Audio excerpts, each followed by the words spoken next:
Doctor Babasaheb Ambedkar గారు Columbia యూనివర్సిటీకి వెళ్ళినప్పుడు బైబిల్ స్టడీస్ అటెండ్ అయ్యేవారు. రూతు పుస్తకానికి ఆయన వ్యాఖ్యానం రాశారు.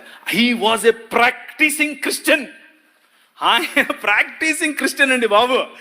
ఆయన ఒకరోజు 3 లక్షల మందితో కలిసి నేను బాప్తిజం తీసుకుంటాను అని చెప్పి ముందుకు వచ్చి మన మెథడిస్ట్ సంఘంలో ఉన్నటువంటి బిషప్ గారికి చెప్తే, బిషప్ గారు దానికి కావలసినటువంటి పనులన్నీ వసతులన్నీ ఏర్పాటు చేసుకునే క్రమంలో నెహ్రూ గారు ఫోన్ చేసి ఏంటండి మీరు ఇలా చేస్తున్నారంట, ఇలా చేస్తే మీకు ఈ పొలిటికల్ అపోజిషన్ ఎక్కువైపోద్దని చెప్పైతే మనోళ్ళు మాకొద్దండి, మీరు పొలిటికల్ కన్వర్షన్ అంట మాకొద్దు అని చెప్పి నెహ్రూ గారి ఒత్తిడికి లొంగారు. ఒక పక్క ఇంకొక ఆయనేమో గోషి కట్టుకుని నిరాహార దీక్షకి వెళ్ళాడు. ఏమని, నువ్వు వెళ్తే ఏ మతానికైనా వెళ్ళు కానీ క్రైస్తవానికి వెళ్ళొద్దని. ఆయన నన్ను అత్తే నాకేంటి, నేను యేసు ప్రభుని అనుసరిస్తా అని చెప్పాడు.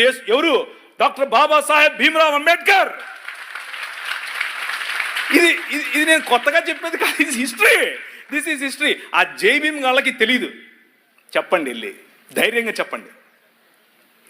ఆయన మనము కాదంటే, మనము చీత్కరిస్తే మేము మిమ్మల్ని ఆహ్వానించము అని చెబితే ఆయన అన్నాడు, నువ్వు ఓడరా నన్ను ఆహ్వానించేదే, నేనే కొత్త మతం పెడతానని చెప్పి బౌద్ధంలోకి వెళ్ళి బౌద్ధంలో కొత్త మతం స్థాపించాడు. ఆ మతం ఏంటనుకుంటున్నారు? క్రైస్తవమే.